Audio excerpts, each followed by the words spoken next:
जो हर घंटे में आंकड़े आपको हमको दे रही थी कि 1 करोड़ लोगों ने स्नान कर लिया वहां पे, कि 2 करोड़ लोगों ने स्नान कर लिया, वो आज तक कितने लोग मरे उसका आंकड़ा इस देश के लोगों को जवाब दे नहीं पाया। ये सच्चाई है इन लोगों की। विकसित भारत की बात होती है, डिजिटल इंडिया की बात होती है, लेकिन ये सच्चाई है कि आज उस कुंभ मेले के अंदर एक माँ अपने बेटे की फोटो लेके मोबाइल में घूम रही है, अपने बच्चे को ढूंढ रही है, एक बाप अपने बेटे को ढूंढ रहा है, कोई बेटा अपनी माँ को ढूंढ रहा है, कोई माँ अपने बच्चे को ढूंढ रही है। आज ये स्थिति है। और अगर कोई पत्रकार, कोई मीडिया चैनल हिम्मत भी करता है उनके सच को दिखाने की, तो पहले तो धक्के मार के बाहर निकाला जाता है और उसके बाद जरूरत पड़ती है तो पुलिस से थाने में FIR डाल के उसको बंद भी किया जाता है। और यही अपने आप ही हुआ था 24 के चुनाव में। ये बात आबिद भाई ने सही कही। हम लोग जब मीटिंग में जाते थे तो ये कहते थे कि पुलिस अगर काम कर रही तो हमारे लिए कर रही, और ये देखा भी हमने। कई ऐसे हमारे साथी जिनको पुलिस ने दबाव बनाने का प्रयास किया, हमें गर्व है कहते हुए कि ऐसे साथी भी थे जो थाने में खड़े होकर दरोगा से आंखों में आंखें डाल के कहा था कि बंद करना है तो जेल में बंद कर दो, 10 दिन 15 दिन के लिए, लेकिन वोट समाजवादी पार्टी के अलावा किसी को नहीं। ये जज्बा इस बदायूं का है, ये पहचान इस बदायूं की है। बदायूं को हमेशा जब जब समाजवादी की सरकार रही, आप श्रृंखला में नंबर 1 पे रहते थे। आपका जिला VIP जिला होता था।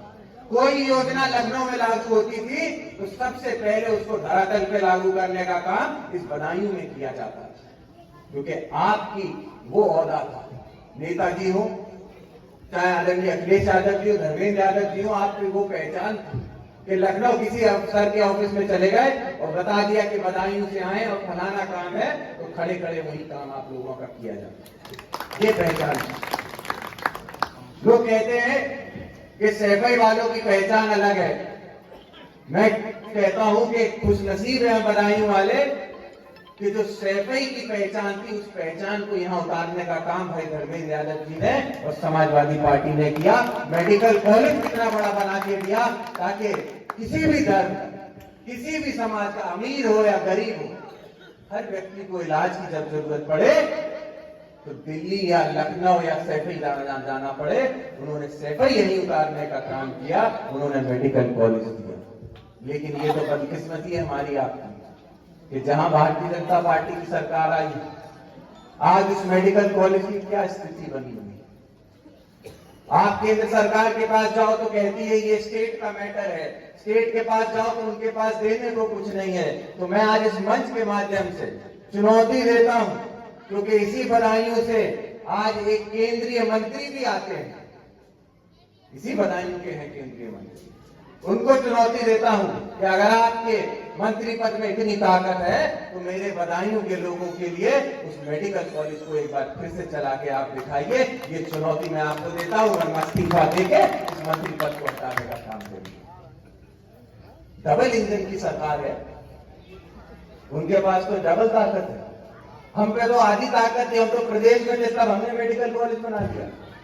आप पे तो केंद्र में भी सरकार है, प्रदेश में भी आपकी सरकार है। ये बात और है कि केंद्र के और प्रदेश के जो इंजन है वो आपस में लड़ रहे हैं, इस समय साथ चल नहीं पा रहे। और ये आने वाला 27 का चुनाव हमारे आपके लिए, जैसा आबिद भाई ने करो या मरो की स्थिति में होगा।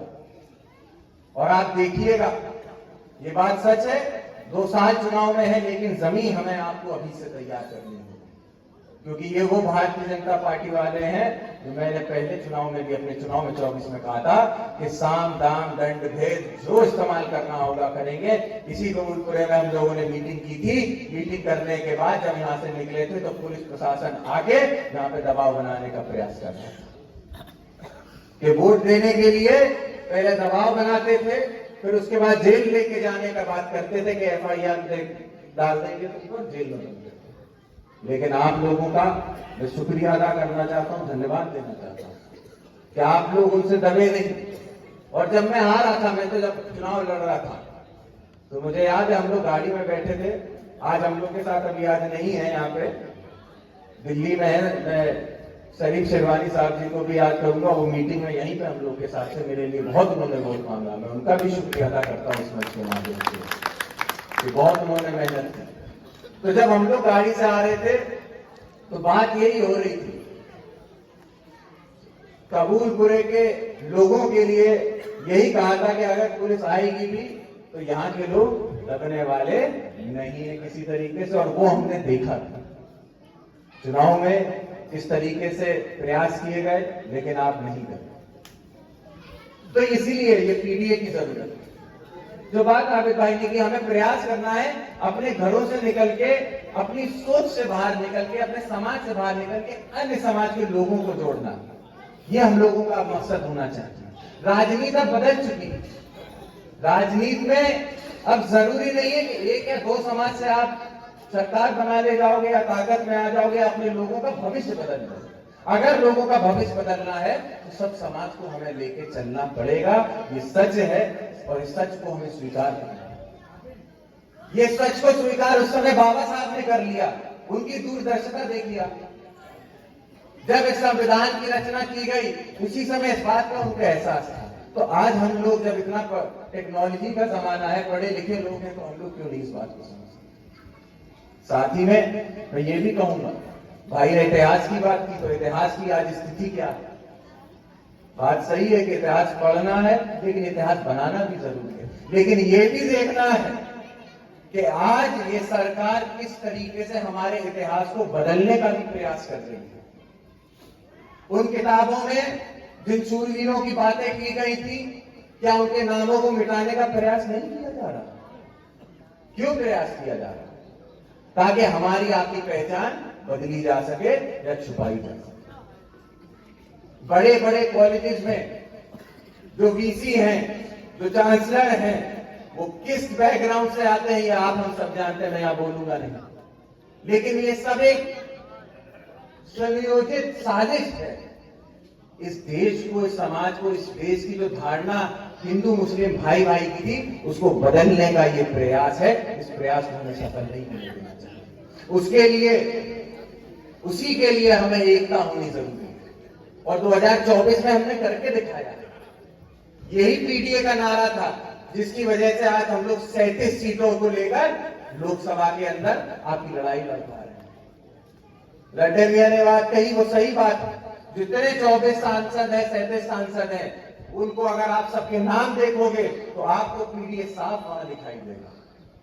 तो जो प्रयोग हमने किया है और वो सफल हुआ है, तो क्यों नहीं इस प्रयोग को अब हम लोग विधानसभा के अंदर उतारें, विधानसभावार उतारें, और कोशिश करें कि अपने छोटे मतभेद खत्म करके जो बड़ा लक्ष्य है, और ये लक्ष्य सिर्फ एक के लिए नहीं है, ये जो बैठे हमारे नौजवान पीढ़ी है, इनके भविष्य की भी तो बात है। ये छोटे बच्चे जो हैं, इनके भी तो भविष्य की बात है। आज आप भी जानते हो, अभी खुल के कोई नहीं कहेगा, लेकिन घर में जब अंदर जाएंगे तो माहौल क्या हो चुका है ये आप भी जानते हो, हम भी जानते हैं। इसका एहसास आपको भी है, और ये माहौल बदलने का प्रयास आप भी करना चाहते हो। हम तो कर रहे हैं, आप भी करना चाहते हो। तो रास्ता उसका पीडीए है। यही बताने के लिए आज हम लोग आए कि हमें छोटे छोटे समाजों को भी जोड़ना होगा।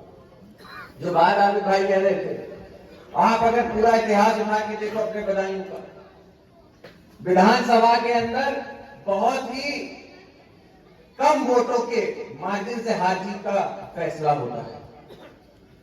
मेरा ख्याल है 10,000 15,000 से ऊपर का मार्जिन नहीं हो पाता। ये 10,000 का जो फासला है, इसको आप पूरा कर सकते हो।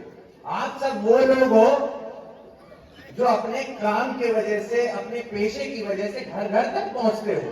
घर घर तक आपकी पहुंच है। क्या हिंदू, क्या मुस्लिम, क्या सिख, क्या ईसाई, हर घर तक आपकी पहुंच है। तो उस पेशे को इस्तेमाल करके धीरे से अपने लोगों तक पहुंचने का प्रयास हम लोग करें। मैं समझता हूं पीडीए ही हमारा रास्ता, पिछड़ा, दलित और वो सारे अल्पसंख्यक, वो सारे समाज जो कम है, बहुतायत में नहीं है, लेकिन अगर वो सब जुड़ जाएं तो ये बात भी सच है कि 80-85% हम आप हो जाते हैं सीधे सीधे। और आज ये भी बात सच है कि वो 15% आपके ऊपर हुकूमत करते हैं। आज सरकार उनकी है। हमें आपको उनकी लाठी भी खानी पड़ती है और उनके लिए काम भी करना पड़ता है। तो जब आप ही की ताकत है तो उसको अपने लिए क्यों नहीं इस्तेमाल करते? तो इसीलिए सब नौजवानों से लेकर सभी बुजुर्गों से मैं कहूंगा कि इस पीडीए के फलसफे को लोगों तक, जन जन तक हम लोग पहुंचाने का प्रयास करें।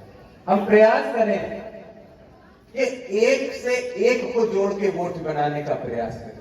जब मैं कहूं कि मुझे आपसे एक वोट चाहिए तो मैं आपका अपना वोट नहीं मांग रहा हूं, मैं आपसे उस एक वोट की बात कर रहा हूं जिसकी बात आबिद भाई कह रहे थे कि हम हिंदुओं में जाके एक वोट और जोड़ने का प्रयास करें। और यकीन मानिएगा, अगर हर व्यक्ति एक वोट भी जोड़ लाया तो बदायूं को छोड़ दीजिए, प्रदेश छोड़ दीजिए, इस उत्तर प्रदेश नहीं हिंदुस्तान की तकदीर बदल जाएगी।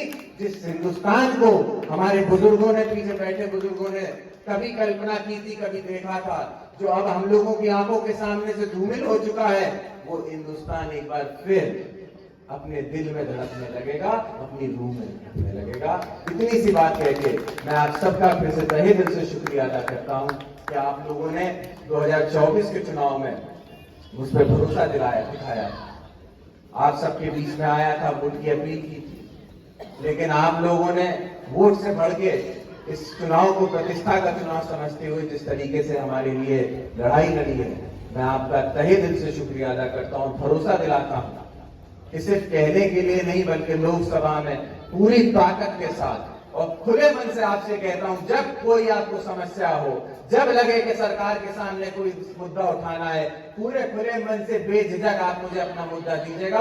मैं भरोसा दिलाता हूं पूरी इसी आवाज से आपकी आवाज लोकसभा में उठाने का काम करूंगा। बहुत बहुत धन्यवाद और बहुत बहुत आभार।